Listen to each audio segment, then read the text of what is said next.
So you're the heads of China. It's a well-known fact that you have the ambitions to take over the world and you're growing at a very fast rate. One of the ways you're funding your goal of world domination is with your Belt and Road Initiative, a plan to make it easier for anyone to trade with China by creating a modern-day Silk Road of railroads, highways, electricity grids, seaports, and much more by partnering with nearly 70 countries. Because you're growing so much, your energy demands for electricity, oil, etc. are higher than ever and it's only going to keep growing. But then you run into a problem. The original Silk Road that connected China with the rest of the world runs through an area of China called Xinjiang, China's gateway into the Western world by land. Xinjiang is also home to a ton of natural resources that you desperately need if you ever hope of achieving your goals. It has nearly 40% of your coal reserves, 25% of your gas reserves, so in a way, Xinjiang is your most important piece of land. Now at first glance, this is great because Xinjiang is already a part of China, but beneath the surface, however, things aren't all that well and dandy. See, unlike the majority of China, Xinjiang is home to an ethnic Muslim minority called the Uyghurs. They look different from the Han Chinese, the ethnic majority of China, they speak a different language than the rest of China, but most importantly, they have a completely different culture than the rest of China, a culture that's much more similar to the neighboring Turkish countries than to the Chinese.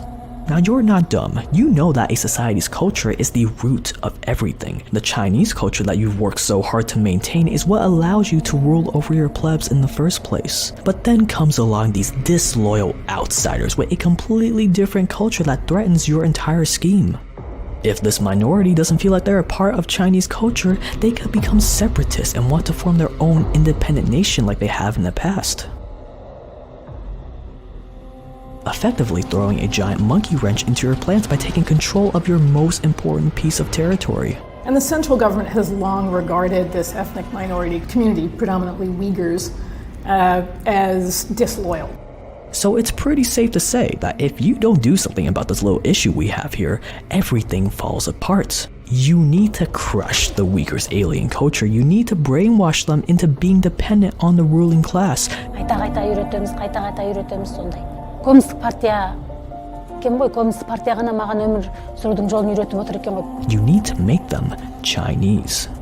Бұл Қытайдың қайсы мақсат дегенде аз ұлттарды жаппай қытайландыру. And what better way to do so than with the time-tested method of concentration camps? It looks like a Nazi playbook to me. Zenz estimates up to 1.8 million Uyghurs and other Muslim minorities have been sent to the camps since 2017. This is a story they don't want to get out. We would call that brainwashing. 没有那个完全改变他们的思想，我们就是为了让他们思想上的极端这个因素去除掉。 Қашамайды, мен ойладым оны да. It's probably the largest internment of an ethnic or religious minority since the Holocaust. Now you've been aware of this problem for a while, but you can't just all of a sudden build a concentration camp and start throwing people into it. No. If you want change, you gotta ease people into that change. In fact, you, the government, have already been incentivizing your native Han Chinese to migrate into Xinjiang since the 50s to ever so slowly dilute their culture. And although it did work, the Han Chinese now make up almost exactly as many Uyghurs in Xinjiang. The Uyghur people aren't as docile as you once thought. And in 2009, those disloyal outsiders finally thought that they had enough and erupted into violent riots against the Han Chinese. Now, if you've watched this channel for any amount of time, you know that when there's a crisis, there's a sweet opportunity, so here's what you do. By now, you know that concentration camps are really the only option left. But things are pretty heated right now, and although you can just detain everyone, it would be a logistics nightmare and would cause a lot more controversy than needed. So you gotta calm things down and figure out a way to ID the people committing thought crimes by turning Xinjiang into a tyrant's dream.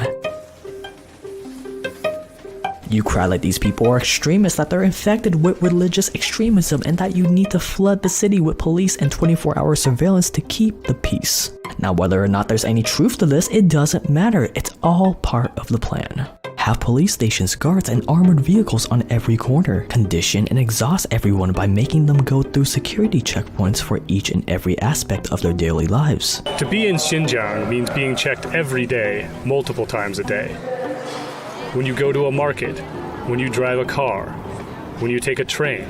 check their phones at these checkpoints to make sure they haven't committed any thought crimes by having the wrong app installed. Rakima Senbei, who now lives in Kazakhstan, spent more than a year in the Chinese camp system just for having WhatsApp on her phone. And since you have such a good excuse for all of this protecting the public, you can use this as a testing ground for the most futuristic surveillance equipment before rolling it out to the rest of China.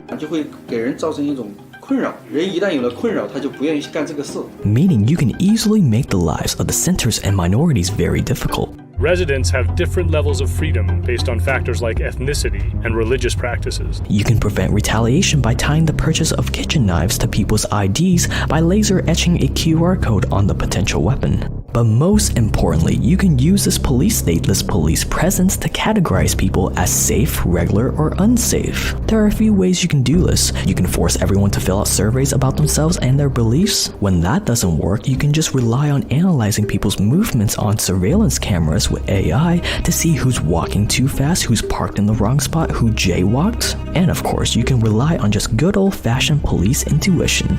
Once you do categorize people, well, we obviously can't have people deemed unsafe roaming the streets now, can we? So what do? You round them up and move on to the step we've all been waiting for, our good old concentration camps. Now that we have our advanced police state up and we singled out all the troublemakers, it's time to start building the concentration camps. But here's the problem, the idealists in the West would never approve of such inhumane tactics because of the history associated with them. Now you know you're not gonna go that far, at least not yet. You're only looking to destroy their culture to forcibly assimilate them to your more obedient Chinese culture. So you gotta hide these camps from the public eye as much as possible, but if word does get out, we gotta make sure our bases are covered. So instead of just calling them outright concentration camps, we gotta put some makeup on it. Re-education centers? Re-education centers, transformation centers. So you start building, but how do you build these camps, you may ask? Just like a prison. Surround it in barbed wire, add watchtowers along the perimeter, flood it with even more cameras than the city, and make it look very dark and dreary to crush their spirits. Unlike a prison, since our goal is to re-educate them, we gotta have some brainwashing rooms, classrooms, where we can teach them the proper way to be an obedient citizen. One more thing to keep in mind is that there's a good amount of these outsiders in Xinjiang, around 9 million people. That's a lot of people to potentially keep in these camps, so we gotta make sure we build these as big as possible all over the region. Since most of these people aren't necessarily violent offenders yet, you can get away with squeezing 10 of them to a room and making them share one toilet on the ground to be as efficient with your real estate as possible. And don't worry, yes, this is gonna cost a lot of money to build and maintain, but just remember how important Xinjiang is to us. The ROI of tightening our grip on this region will be tenfold. Once these camps are open for business, it's time to start busing people in. Keep your requirements for detaining people for education and training very loose. Oh, you're worried you won't be able to arrest people before they commit a crime? Relax and just take a page out of the popular Tom Cruise movie Minority Report and use the justification of pre-crime. I'm placing you under arrest for the future murder of Sarah Marks and Donald Dubin that was to take place today, April 22nd. 重要的问题，我从一个走向犯罪边缘的一个人，我回到了 正常的社会状态，成了一个遵纪守法的公民。 So you have the camps up, you got the pre-criminals in, but how do you actually re-educate them?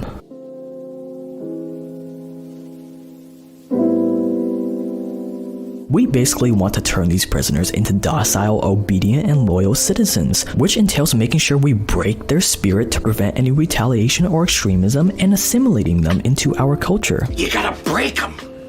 You gotta break them like dogs. Break them. Yeah, break them like dogs. So just create a how-to guide for the people running these camps around this goal. Of course, you want to do all the typical stuff you find in a prison, controlling their every movement, preventing escape, really maintaining that atmosphere of hopelessness to break their spirit, but assimilating them into our culture is gonna take some more work. You can't feel a part of a culture if you don't speak the native tongue, so make them learn Mandarin. Replace their faith and culture with learning about Chinese culture. Then they switch from Uyghur, their mother tongue, to Chinese lyrics, written by President Xi Jinping. Train them to fear and be loyal to the ruling class. And the replacing of faith and cultural identity with a different loyalty. I love the Communist Party of China, this man has written. If they're ever released, if they just have a bunch of free time on their hands to ruminate and become vengeful against the government, all your work will be for nothing. So you gotta make sure they're able to stay busy by focusing on their labor if they ever get out. So train them on how to do very entry-level jobs. And lastly, but certainly not least, while you have all these people captured, you might as well use them as cheap labor. If you have any prisoners that aren't complying, you know what to do. Адам мынаған келгенше басыма төк таяқтан ұрған. Сол сөйтіп шыққанға жарай басымызға төк таяқты жегенде, рахмет мұғалім, ендігі жол кешікпей отырам деп айтамыз. Get the system up and running, scale up to 1.8 million prisoners since 2017, and you, sir, have just created a successful network of concentration camps. But with 1.8 million people, the friends and family of that 1.8 million people, everyone involved in the project, and the power of the internet and satellite imagery, word will eventually get out about your camps and how inhumane they are, and how we shouldn't do business with China because of their human rights violations. How are you going to handle that?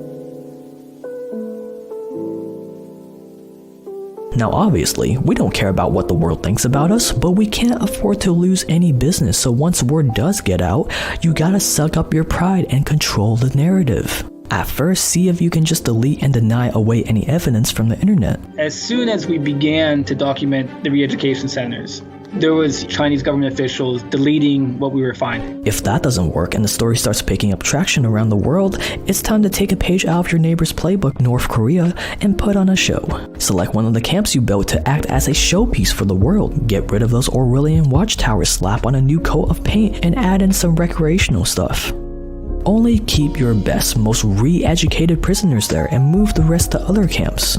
Dress up your prisoners in knockoff Adidas tracksuits and let a select few journalists in while closely watching over them to make sure they don't ask too many questions. Control and schedule everything they see and train your staff to know exactly what to say. It isn't a place where people have to come, obey the rules, stay until you allow them to leave. Sound more like a prison, even if it's a prison in which you can do some art. 你指的监狱是这个地方，你觉得这监狱有画画的监狱吗？我不知道你说的监狱是什么样的监狱。 Whatever you do, just make sure people look happy and that they're willing to be there. Even though most people won't believe this charade, that's not the point. The point is to get as many conflicting viewpoints out there to blur the perception, to instill just a tiny bit of doubt in the back of people's minds about what's really going on. With 1.8 million people, you're eventually going to have some whistleblowers, but there's a very simple solution to this. Even if they're able to get out of the country to tell their story, they probably have family that are still in China that you have on record. So just kidnap their family to scare the whistleblowers into silence. 6 days after I talked, my sister and my aunt both got abducted on the same day as a retaliation for my activism. You don't think it was a coincidence? I don't think so. And boom, in one somewhat swift move that did take a couple of years but is still pretty impressive in the grand scheme of things, you've gained a tighter grip on the territory that's vital to your quest of world domination, and you've got those pesky outsiders under control while you're re-educating them into more obedient members of society. Have you been convicted of a crime? 我没有犯罪，我就是犯了错。 And don't worry, if for some reason a few years passes by and they just don't seem to be getting it, well, I'll just leave it at that.